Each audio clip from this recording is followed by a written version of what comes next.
All right, let's get the show on the road. Let's get started. So we're going to talk about Parshas Bamidbar. You have in front of you a source sheet.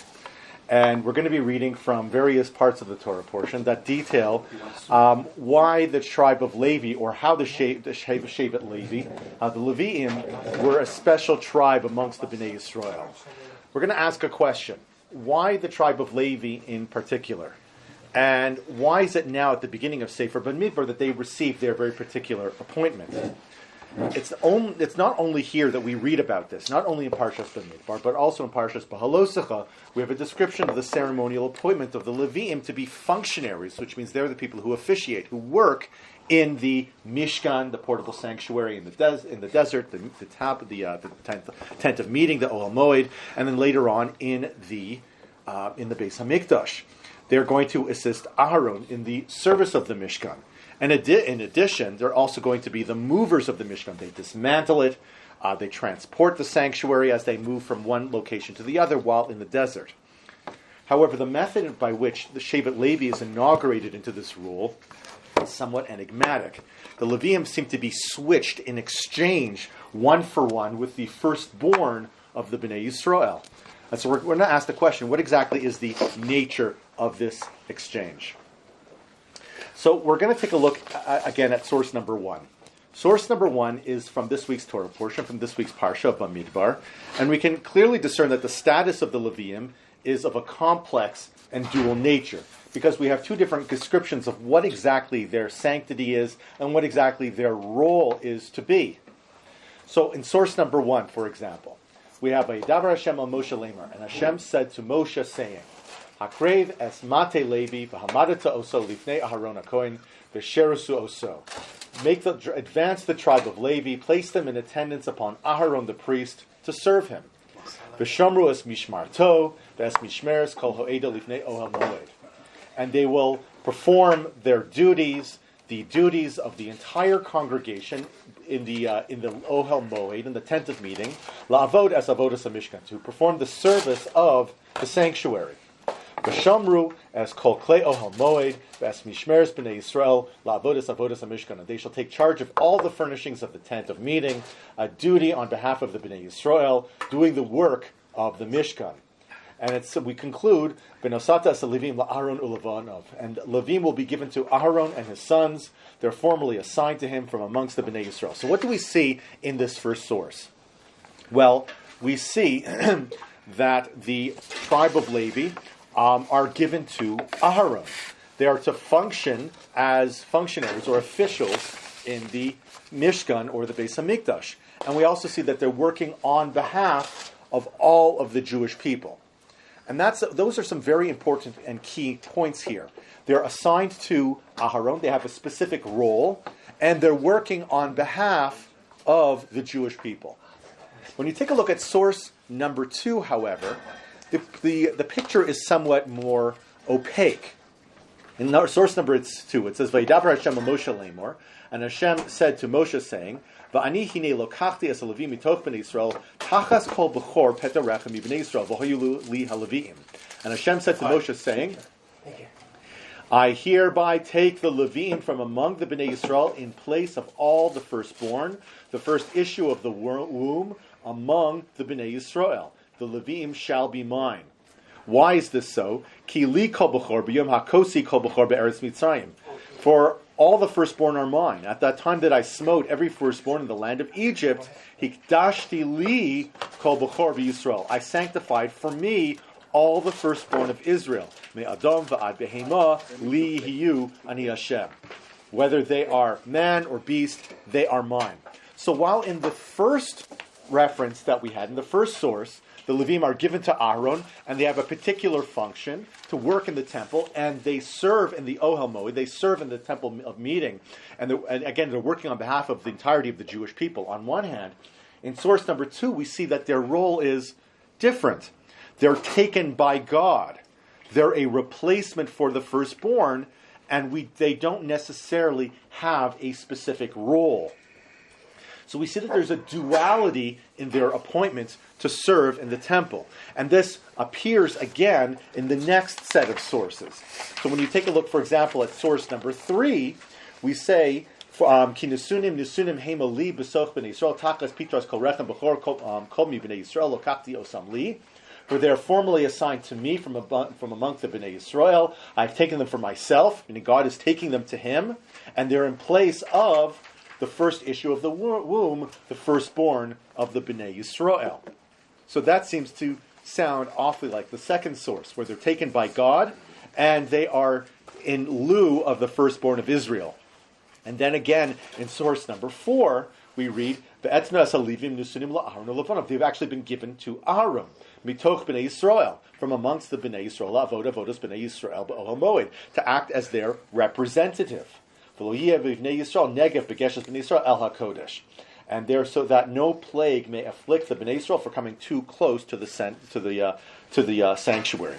So once again, we see on one hand the Leviim are appointed in exchange for the firstborn, but we also see that in addition, Shevet Levi are the representatives of the entire nation within the temple. So are they for the firstborn, or do they represent the entirety of the Jewish people? Were they taken by God, or were they given to Aaron? We see that there's a certain duality. Hey! Hi, Linda. So we see that there's a duality in their role. And perhaps this duality will explain a seeming contradiction that we find within the verses. If we take a look at source number 5, for example, we say, "And the Lord spoke to Moshe and Aaron, saying, take a separate census amongst from the tribe of Kahas, or the family of Kahas, among the Leviim, from the age of 30 years and up to the age of 50, all who are subject to service, who perform in the tent of meeting, those are the people who be counted." So we see that they're being counted from age 30 to 50. Whereas in the next source number 6, we see that the Leviim are counted from 1 month and up. Why in one source are they counted from 1 month and up, and in another source they're counted from age 30 to age 50? The answer is very straightforward. Much as we've said that they have their appointment to their special office has a dual nature. A Levi serves in the Mishkan, serves in the tent of meeting from age 30 to 50, and so this count determines the work or the numbers of Leviim who are going to be performing their labor or their task. However, in the exchange process of the Leviim for the firstborn, we're interested in every Levi who's a male, and once a child is born and out of danger, a healthy, stable baby boy from age 1 month and up, he's counted as a Levi with respect for the exchange with the firstborn. We see that there's a dual role. A, they represent the Jewish people, or they represent the firstborn. They have a certain sanctity that comes from the firstborn, they're exchanged for it. They have a special innate sanctity, they have a kedusha that comes from the firstborn, and we also see that they have a special task, a special role to serve in the Mishkan and later the Beis Hamikdash. And you can actually see this on a graph that I created. It's in source number 7. That you see that on each column, you see the two different sources and the dual nature that the Leviim have. On one hand, on the left-hand side, we see they were given to God. They're instead of the firstborn, and they're counted from 1 month and up. And on the right-hand column, you see the other nature of their role, which is they were given to Aaron. They represent the entirety of the nation of Israel, not just the firstborn. They have a special task to serve in the temple or to guard the temple, and that cadre is counted from age 30 to 50. So let's take a look at this at perhaps a deeper level. In Bahalosecha, in the other Torah portion that talks about the appointment of the Leviim, we see that this service has a dimension to it. They're representatives for all of the Bnei Yisrael. Why were they chosen? What role? Why was this role chosen specifically for them? What was the purpose of their role? Well, if you turn back to source number 4, you have it at the very, very end. It's so that there will be no plague on the Bnei Yisrael for coming too near the sanctuary. And here we glimpse at perhaps a possible logic of the system. It would appear that on an ideal level, all the Bnei Yisrael should be granted access to the Mikdash, into the Beis Hamikdash, in order to offer karbanos, to offer sacrifices. After all, a karbanos tzibur, communal offerings, are brought on behalf of the entire community, and they're national in nature. However, the Mikdash is a very sensitive, sacred, and holy place. And we read about how the outsider, the Zor, who draws too close, is going to be killed. So because of this real and present danger, it would appear that it's prudent to train a select group of people who will be well-versed in temple law And this group will be nurtured in sanctity and who are experts in the rites of the temple. This group will be groomed for temple service, and in this way, they'll ensure that all who come in contact with the sanctuary, with the Mishkan, with the Beis HaMikdash, are suited to this task. So from both Bamidbar and Behalosecha, it's apparent that the Levim are the nation's delegates for the temple service, and they represent the people before God. The question that we have to ask over here, and this is going to be a subject of debate amongst medieval authorities, the Rishonim, is what exactly is the nature of this dual role? Are they in fact connected? Does A equal B? The fact that they have been given to God and they're instead of the firstborn, does that automatically put them in the role to be exchanged to become the representatives of the Jewish people and to serve in the Mishkan? So let's begin. Where does the sanctity of the firstborn come from? Why are the firstborn holy? Well, it all comes from the plague of the firstborn, Makas Bechoros. If we take a look at source number 8, we have Hashem explaining, a very specific mitzvah that we have. What does the Torah say? With a strong hand, Hashem took us out of Egypt from the house of slavery. When Paro hardened himself and refused to send us away, and Hashem killed every single firstborn from animal to person.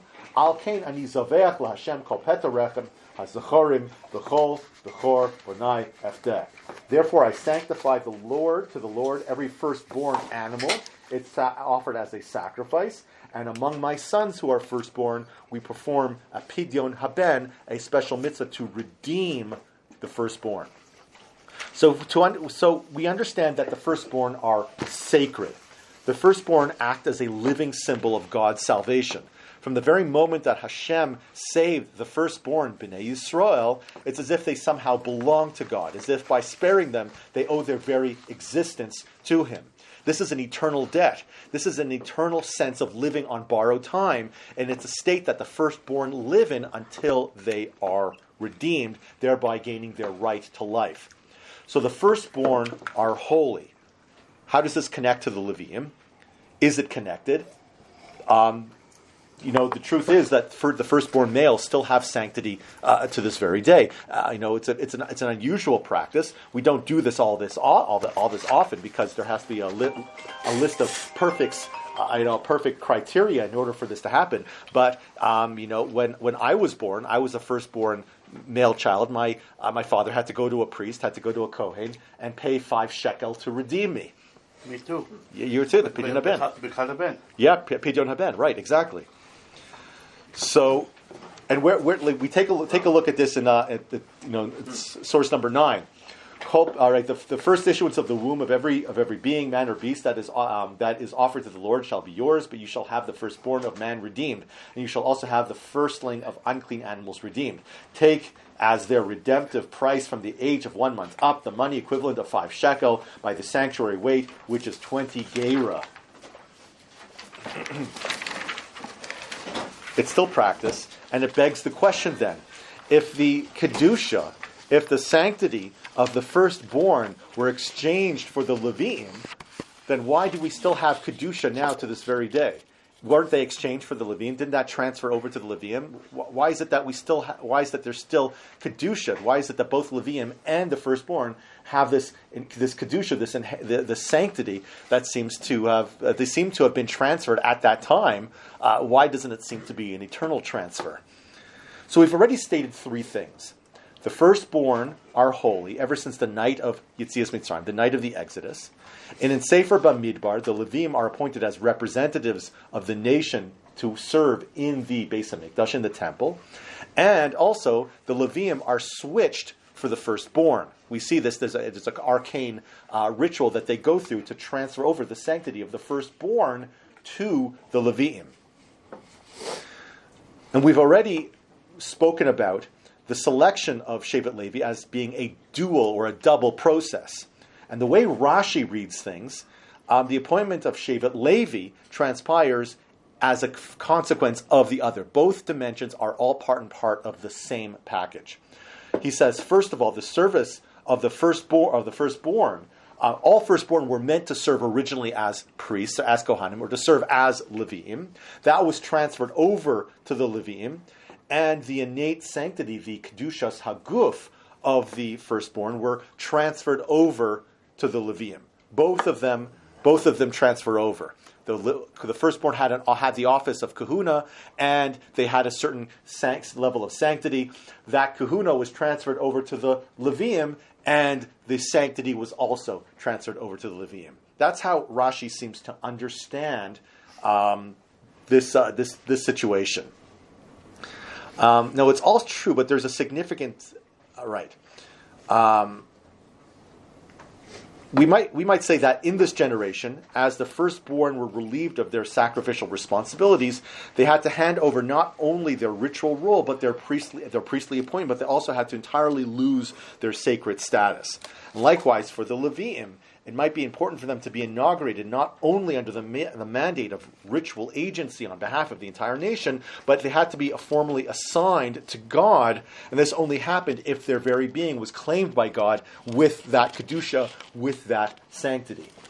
So they're both completely interrelated in that in order for them to become, in order to take on that role, they had to acquire that level of kedusha, that level of sanctity. So for all time, the Leviim are servants of Hashem, and the firstborn have innate sanctity, and it was in that generation alone that the Leviim were endowed with the Kedushas Haguf. So in order to make that transfer, the Leviim then had to take that sanctity, but it doesn't necessarily impede the future for firstborn to acquire sanctity, which they naturally have as a part of what their role was to be. And this is according to Rashi. As we're going to see that this is not a universal understanding. But let's take a look at what Rashi actually says. And this is on page number 4. This is source number 10. Rashi. V'ani hine lokachti. I took the Leviim. Ani mehechon zichisi behen. Where did I get the Leviim from? Where did I acquire them from? Mitok b'nei Yisrael, from the midst of the b'nei Yisrael. Shi Yisrael sochrin osam l'sherus shali. The Jewish people should hire them or employ them in my service or for my service. Al yidei ha-bechoros zichisi behem. Through the bechorim, I acquired them. Ulokachtim tmurasam. They were taken in exchange. Lefisha hayasa ha'avoda bibechoros. Because initially, the temple service was meant to be performed by the firstborn. Ukeshechotzu be'egel, when they sinned by the golden calf, nifsalu, they became invalidated. V'halevim shelo ovdu avodos elilim. Meanwhile, the Leviim, who did not serve the idol, did not serve the golden calf, nivcharu tachteim, where they were selected to be the priests in their place. So Rashi informs us that prior to Parshas Bamidbar, the firstborn were the temple functionaries, and Rashi assumes that the Leviim were appointed to high office by taking the place of the firstborn after the failure of the firstborn by the Chet HaEgel. However, these issues are an open topic of discussion. After all, there's no absolute proof whatsoever that the firstborn held ritual positions prior to the appointment of Leviim. We have no proof. We have a Rashi that says this. We'll take a look at that Rashi elsewhere, but we don't have other sources for this. And also the connection between the appointment of Shevet Levi and the golden calf is also inconclusive. Who says that they were chosen because they didn't worship the golden calf? In Sefer Devarim, we read about the choice of Shevet Levi. Take a look at source number 11. At that time, the Lord set apart the tribe of Levi to carry the ark of the Lord's covenant, to stand in attendance upon the Lord, and to bless his name, as is still the case. And you take a look at the following source, which is the Rashbam, which is Rashi's grandson. He says the time that Moshe refers to at that time refers to the sin of the golden calf, when the latter found grace in the eyes of the Lord. So to reference, we're going back to, this is a reference to Sefer Shemos, where Moshe comes down the mountain and he encounters the Bnei Yisrael worshiping the idol. He smashes the tablets and he says to the Levim, as you can read in the subsequent source, whoever is for Hashem should come to me. And they went ahead and killed all those who worshipped the idols. And so according to Rashi, these are two identical ideas. And at that time, that's mentioned in the verse, that says, at that time I chose the Levium, is a reference to at that time when the firstborn sinned by the time of the golden calf. And as I've said until now, this seems to be the method that Rashi chooses, that you have these two component parts of the selection of the Levium, and they're both interconnected. The sanctity of the firstborn was transferred over as a consequence of their sin by the golden calf, and with the Levium being selected, they were only able to achieve their level of becoming taking on the firstborn's role by taking that innate sanctity. So in those two columns that we had, we see two different parts to this discussion. They're both sort of interplaying one with the other. The Ramban, Nachmanides, however, completely disagrees. And he says that Shevet Levi, the reason why they were appointed, has a completely different cause. Let's take a look over here, and this is source number 14, which is on the bottom of page 5. He says, if Rashi is correct, then the verse is saying that from that time, the Egel Hazav, from the golden calf, the Levites were set apart before him. But he says that's not true, though. They weren't designated to become the priests at that point, at that time. They weren't appointed to be priests until the second month of the second year, which is a full year and several months later on. So this is what he says, and this is how he explains it. To my mind, the correct application of the phrase at that time would apply as its usage earlier to the time of the second tablets of stone. It was at that time that God forgave Israel, which was at a later point. And he commanded them about the Mishkan. Aaron was forgiven and commanded to act as priests to me. And then he set apart the tribe of Levi, who are assigned to him, to Aaron and his sons. Or we might suggest that the Levim were separated at that time to be priests from Israel in order to carry the ark. So for the Ramban, the tribe of Levi are appointed to serve the Mishkan, and there's no connection between this and the golden calf. And there's no suggestion that their appointment was as a result of the failure of the firstborn. So let's parse this out somewhat. According to the Ramban, according to Nachmanides, prior to the Mishkan, there were no spiritual elite. There were no priests. Only once the Mishkan was set up was there a need to appoint functionaries. And the choice was natural. He chose Shevet Levi. One wonders why. Maybe the Ramban's quotation from Shemos that we read about over here is somewhat instructive on this matter. Aaron was appointed to become the high priest, and possibly therefore also Aaron's tribe, the tribe of Levi, was appointed to stand alongside him and fill certain functionary roles within the Mishkan and the Beis HaMikdash. But for Rashi, things are much more intriguing and complicated. There were two stages. Initially, the firstborn were priests. At a later stage, due to the failure of the firstborn, under fire they worshipped idols. So therefore, the Levim were chosen to lead the nation in the service of Hashem. Precisely that group who stood alongside Moshe and cast aside all concerns about relationships and consequences in order to hold the worshippers of the golden calf to account, that caused them to be designated and chosen, selected by Hashem on a permanent basis. Clearly, on this basis, we see that the appointment of the Levium was a positive phenomenon. But we can ask ourselves, was perhaps something lost in this shift, according to Rashi?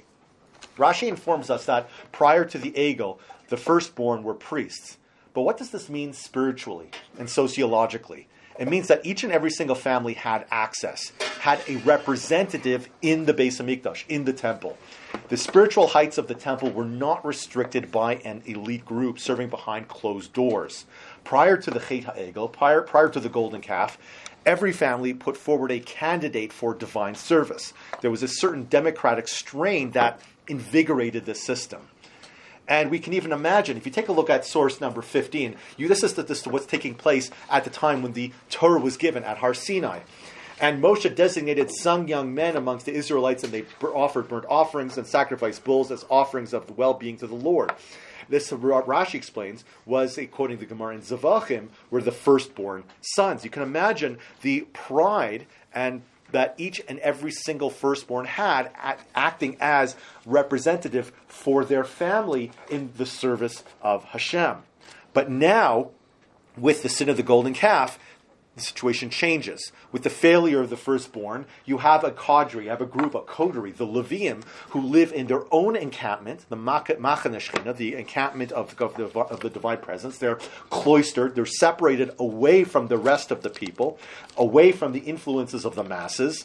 And on one hand, that's great. They're able to be purified and become experts in purity, and or they're refined individuals as a consequence. But the nation will have lost the common connection with Hashem, and that comes out to be the difference primarily between Rashi and the Ramban. According to Rashi, the original plan was that every family has a representative in the Beis HaMikdash, and that was lost. That means that the situation that we have with Levi'im and Kohanim operating as they do is what we call the Bidi Eved option. The option that it's the best that we have, the best option that we have, but it's not the best option that we would have liked.